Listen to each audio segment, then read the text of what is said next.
Son las 7:39. Damos la bienvenida al sociólogo Patricio Carpio, analista político. Sociólogo Carpio, muy buenos días. Quisiéramos conocer su punto de vista sobre este nuevo escenario que se ha abierto en Cuenca, cuando la semana pasada se dieron definiciones ya sobre el proceso en contra del alcalde y en esta semana se irán dando pasos ya para viabilizar una transición dentro de la alcaldía. Un referente importante, las elecciones que se darán en el mes de noviembre. ¿Cómo ve usted la situación? Buenos días, Gustavo y Rosana, muchas gracias por la invitación. Yo creo que todos estos procesos que están ocurriendo en el país y sobre todo en las ciudades más importantes, esto de la judicialización de los alcaldes y de las primeras autoridades locales, no es otra cosa que limpiar el terreno para una mayor presencia del partido de gobierno en las próximas elecciones, sin echar de menos, digamos así, que los procesos judiciales pueden tener su marcha y las personas que están judicializadas puedan o no merecer la sanción correspondiente. Es dudoso que justamente se les surjan las sanciones definitivas a las puertas de un proceso electoral.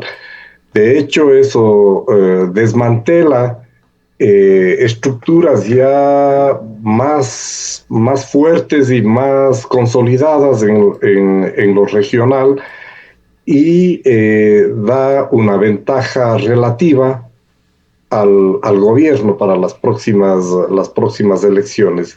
Creo que estas elecciones que se vienen van a estar caracterizadas por la opacidad más que por la transparencia, y lo que uno se pregunta es qué nivel de conciencia ciudadana y de los actores políticos para una reacción existe. Entonces, al parecer, el gobierno ha logrado ya controlar las expresiones ciudadanas y no hay respuestas. Hace y deshace lo que a bien tenga y siempre en su beneficio. Entonces, estamos en una situación no muy estable, estamos en una situación tensa, conflictiva, pero sin capacidad de respuesta desde los actores sociales y políticos. ¿Cómo considera usted están afectando estas tensiones a la gobernabilidad dentro de la ciudad? Pues recuerde usted que el alcalde Zamora entró y ganó las elecciones con alrededor del 20%, con relativa y poca distancia frente al conjunto de seguidores. Entonces, de hecho, el estar en el poder local le ha servido para ir acumulando algún tipo de capital político electoral, pero que no es sostenible ni enraizado, y por tanto, frente a la situación actual, se desvanece en términos de que las diferentes fuerzas que le han estado apoyando saldrán en carrera en búsqueda de posicionamiento en otros espacios. Entonces, yo creo que el escenario electoral para la provincia de La Suay se presenta con harta incertidumbre y harta dispersión. Se puede percibir que los pequeños movimientos políticos locales están en la movida para irse adecuando al tablero electoral que se viene en los próximos meses. Y entonces el gobierno es el primero que ha lanzado sus candidaturas, lo cual va confirmando que justamente el juego en el que está metido es posicionar su partido y sus adherentes, desarticulando, como digo, al resto de movimientos y de partidos que se quedan frente a esta situación, en una situación de espera, de diálogos, de incertidumbre de concreciones que todavía no se ven. Estarán ya armando, como al final de su pregunta decía usted, Gustavo, viejos cuadros de la política local, viendo como una oportunidad de reposicionarse, y también gente que ha estado interesada en la participación política, en llegar a la alcaldía, nuevos cuadros también estarán ahí en la expectativa. Pero el cuadro electoral, evidentemente, a estas alturas no está claro ni definido.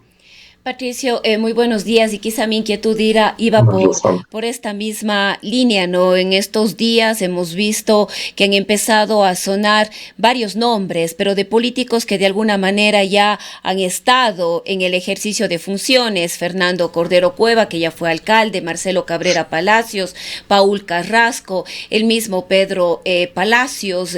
En esta coyuntura, ¿qué posibilidades ves tú de un outsider o efectivamente de algunos candidatos o candidatas que podrían ser una alternativa, una opción, o al menos rostros nuevos que participarían o podrían participar en esta contienda electoral, cuando además la coyuntura de los partidos? Aquí también nos preguntamos mucho, bueno, este nombre está sonando como candidato, pero ¿qué partido o movimiento político le va a auspiciar? Sí, es excelente tu pregunta, Rosana, porque lo que vamos a ver y ya estamos percibiendo es que la próxima contienda electoral en lo local va a ser una carrera de personajes y no una carrera de partidos.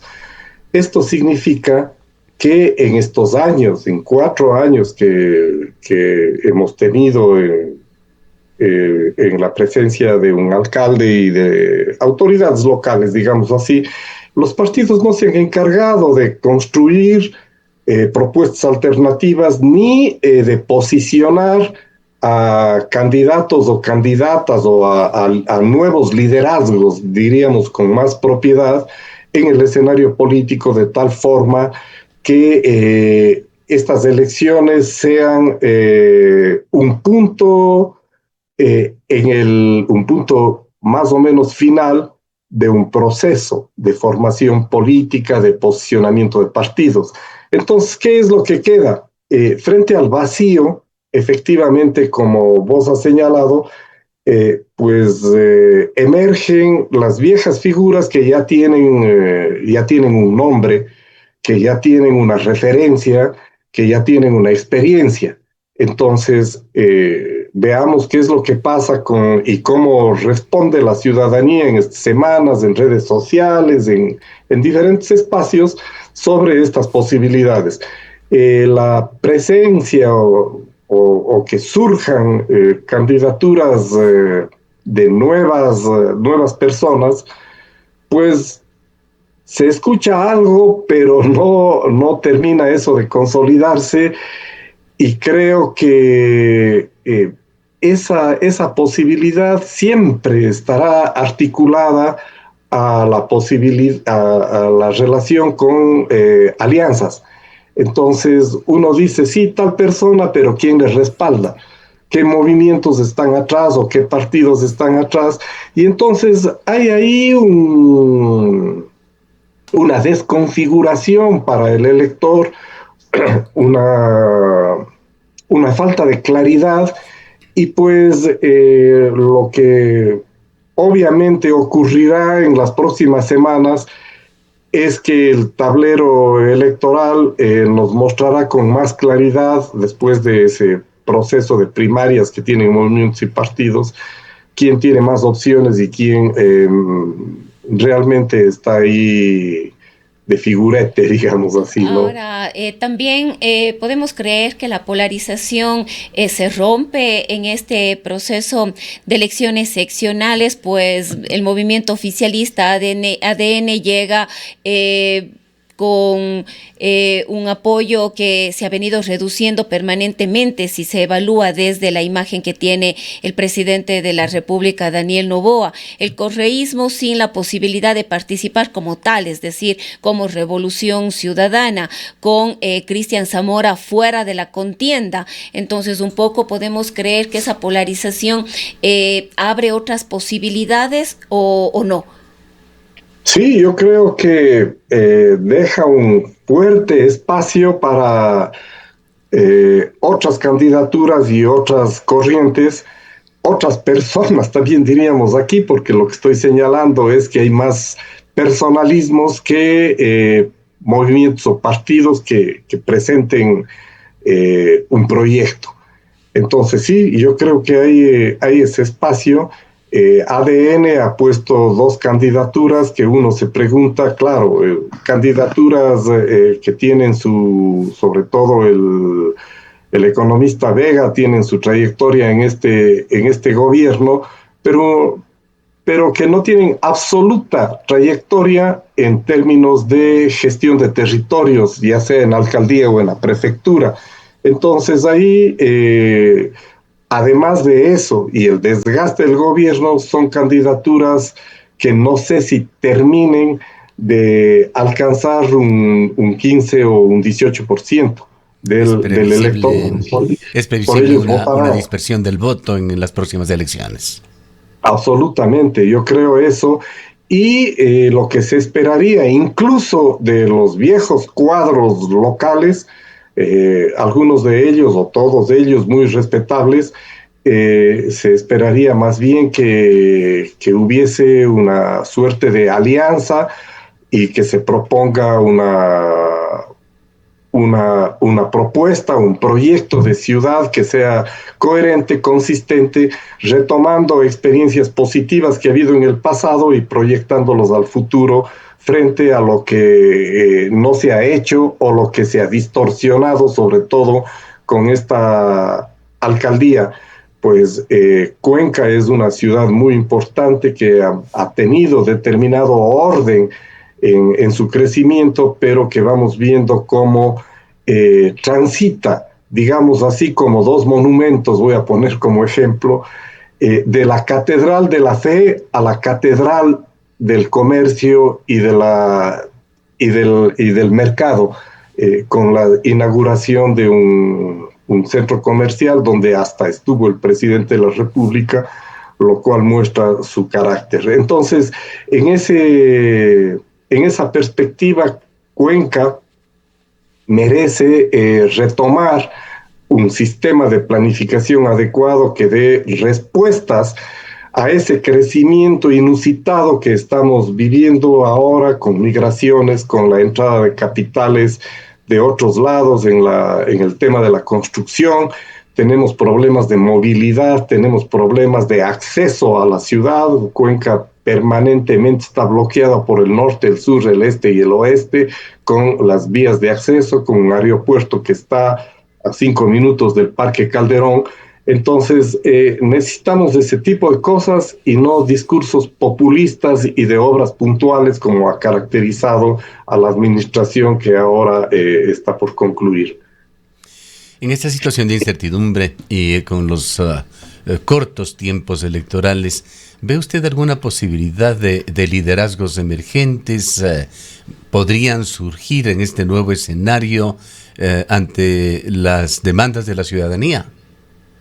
Yo creo que es demasiado tarde, Gustavo, para eso. Creo que los liderazgos se construyen en procesos. Y entonces un liderazgo de última hora no existe, digamos así. Lo que existirá es personajes que asoman a última hora con una alta presencia mediática, pero que no necesariamente construirán un liderazgo, porque eso es, como le digo, procesos. ¿Quiénes tendrían más posibilidades de posicionar un liderazgo? Sí, pues son los personajes clásicos de la política ecuatoriana en estas 3 o 4 últimas décadas. Nuevos personajes, nuevos líderes o lideresas, pues no hemos visto en estos últimos años, y a última hora no creo que puedan consolidarse. Quizás también aquí otra reflexión importante, Patricio, es la edad de los votantes. Vemos que quienes están sonando para posiblemente buscar una candidatura en este proceso, digamos, tuvieron su momento político que hace ya 10, 15 años, y la edad de los nuevos votantes muy probablemente no da para que recuerden o conozcan o puedan tener una evaluación de lo que fue su gestión. Quizás no se está tampoco pensando mucho por parte de las organizaciones políticas esta posibilidad de quienes son mayoritariamente que dan su voto ahora. Sí, y yo creo que esa es una variable muy importante, el tema de la edad de los electores, y creo que lo que acabas de señalar es un punto absolutamente a considerar por parte de exalcaldes o exprefectos que estén buscando su participación. Creo que el voto de los jóvenes, hombres, mujeres, va a ser determinante, y sobre todo en el marco de lo urbano. Entonces, ahí está un nicho quizá clave para definir los resultados de las próximas elecciones. Ahora hablamos de los jóvenes, pero hablemos también, mucho se ha escuchado de que ya es hora de que una mujer llegue a la alcaldía de Cuenca. ¿Tú ves esa posibilidad en el proceso que se avecina? Sería muy interesante para la ciudad tener esa experiencia en la gestión pública local.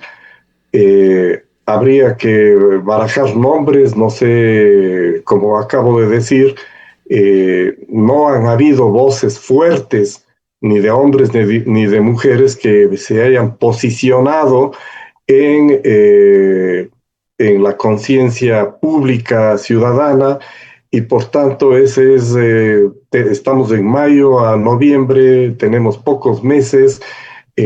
Podría ser, vos sabes que en el Ecuador y en nuestra ciudad todo es posible. Puede pasar, sí. Entonces sería muy interesante que una mujer con un pensamiento claro, transparente, porque creo que para la alcaldía, Rosana, para la alcaldía, alguien que quiera posicionarse y tener acogida, yo creo que tiene que tener claridad sobre algunas cosas. Una de ellas, y fundamental, es tener la suficiente personalidad y efectivamente liderazgo político para taponar, bloquear y hacer que la ley se cumpla con los grandes capitales que están ahora pululando en la ciudad, con construcciones que a veces, o la mayoría de las veces, violan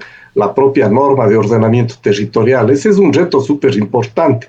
El otro reto es enfrentar y tener una actitud clara y real en términos de corrupción y transparencia.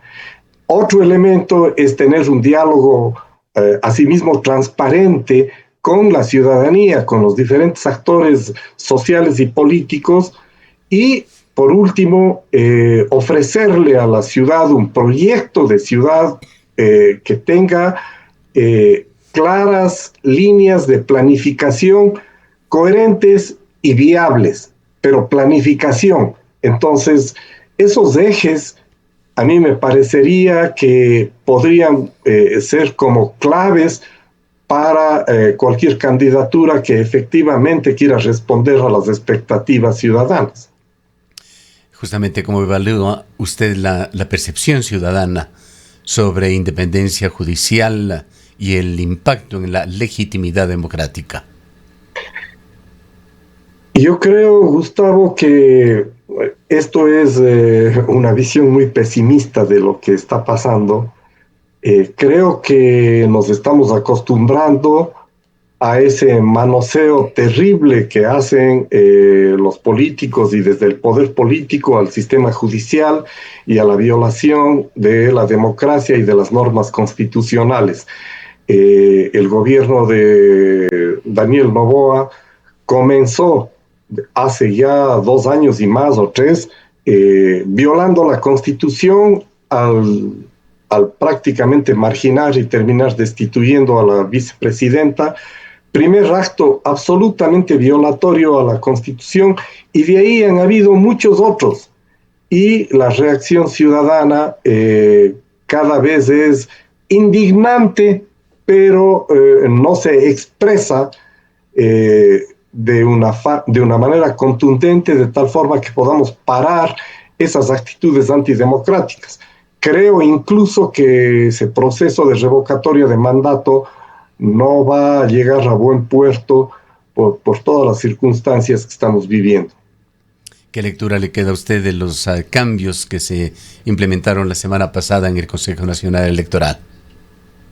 Dudas y más incertidumbre, porque de repente ocurren estos cambios y uno se pregunta qué es lo que está pasando al interior. Y no hay la menor explicación para la ciudadanía. Exactamente, y se queda de presidente un personaje absolutamente ligado al Partido Social Cristiano o al no sé si ahora al gobierno novoísta, pero queda en las manos menos transparentes, lo diré así, y directamente del Tribunal Electoral. Por otra parte, y hablando del día a día en el país, en este fin de semana en donde la atención de los ecuatorianos estuvo centrado en la Copa del Mundo, la situación del crimen, de la violencia, continúa en Ecuador en diversos escenarios. ¿Cómo interpretar esta situación de expansión del crimen organizado que sigue en territorios urbanos y rurales en el país?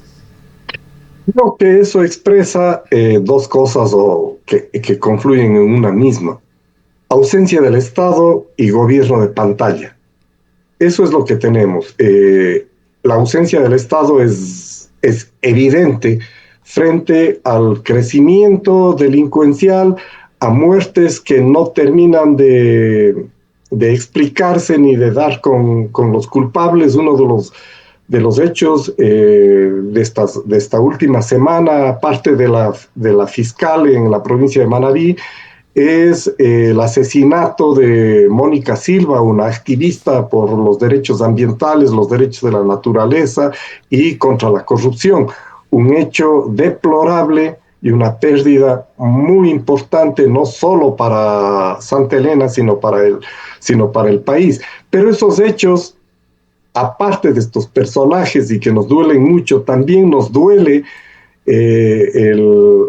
los asesinatos y las crueldades que ocurren con gente común de la ciudadanía, mientras el gobierno todos los días sale en pantalla a decir que todo va bien, que todo ha mejorado, que ha disminuido la delincuencia, que el Producto Interno Bruto ha crecido, que el riesgo país, etcétera, etcétera. Entonces tenemos ausencia del Estado y gobierno de pantalla. Prefiere estar mirando el partido de fútbol en Filadelfia que solucionando los problemas del país. Eso es muy doloroso para un país que se desangra y para un país que tiene demasiados problemas y que tiene y debe tener un gobierno de 24 horas activado. Quisiera preguntarle finalmente, ¿qué es lo que revela este ciclo imparable de violencia con respecto a la capacidad real del Estado para controlar el territorio ecuatoriano? Bueno, debo decir que el crecimiento de la delincuencia y del narcotráfico y de las grandes transnacionales del crimen no es solo un fenómeno del Ecuador, aunque aquí se ha expresado de una manera tan brutal que nos ha convertido en uno de los países más inseguros de la región. Estos mismos problemas tenemos en Argentina, en Colombia, en Brasil, etcétera, pero no es justificación de ninguna manera ese hecho. Lo que quiere decir es que las estructuras de desarrollo o el desarrollo de este país va de mal en peor, de tal forma que no hay capacidad para absorber a decenas de miles de jóvenes y personas en el aparato productivo, en el empleo, y entonces quedan a merced de quien les oferta una mejor oportunidad de ingresos en el mundo de la delincuencia. La delincuencia, el crimen, el crecimiento de bandas, etcétera, está absolutamente relacionado con la capacidad del Estado de responder con salud, educación, empleo, seguridad a la ciudadanía. Si un gobierno no tiene esa capacidad, evidentemente estas mafias y estos grupos crecen y van controlando territorios. Van controlando territorios, Gustavo, donde no hay Estado en absoluto. Territorios en la Amazonía, en ciertas áreas de la costa, están absolutamente controlados por grupos delincuenciales. Ellos incluso están dedicados a hacer obras de infraestructura. Entonces, ese es una suerte de gobierno paralelo que está presente en el Ecuador y que lamentablemente afecta siempre a los más débiles, en este caso de control de territorios, a pueblos y nacionalidades, sobre todo en Amazonía, donde la minería ilegal ha crecido sin control. Bien, queremos agradecerle mucho por su presencia en esta mañana. Muchísimas gracias por la invitación. Buenos días. Declaraciones de Patricio Carpio, sociólogo, analista político.